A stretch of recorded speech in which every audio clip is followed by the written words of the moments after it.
আল্লাহ যখন এই পৃথিবী সৃষ্টি করলেন, পৃথিবীর মধ্যে ভাইব্রেশন হচ্ছিল, কাঁপাকাঁপি, কাঁপছিল পৃথিবী।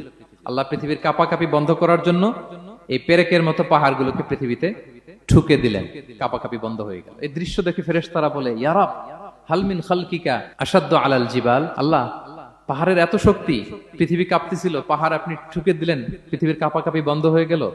আপনার সৃষ্টির মধ্যে পাহাড়ের চেয়ে শক্তিশালী কিছু আছে? আল্লাহ বললেন আছে। সেটা কি? আল হাদিদ। আল্লাহ বললেন সেটা লোহা, কারণ লোহা দিয়ে পাহাড় কাটা যায়, ঠিক কিনা? লোহার কথা শুনে ফেরেশতারা অবাক, লোহা পাহাড়ের চেয়ে শক্তিশালী? ফেরেশতারা প্রশ্ন করলো, ইয়া রাব্বি হাল মিন খালকিকা আশাদ্দু মিনাল হাদিদ। তাহলে আপনার সৃষ্টির মধ্যে লোহার চেয়ে শক্তিশালী কিছু আছে? আল্লাহ বললেন আছে। কি সেটা? আন্নার, আগুন। কারণ আগুন লোহাকে কি করে? গলিয়ে ফেলে।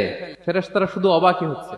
ফেরেশতারা বলে, আগুনের চেয়ে শক্তিশালী কিছু আছে? আল্লাহ বলে আছে, আল মা, পানি। কারণ আগুনে দাউ দাউ করে জ্বলে ওঠা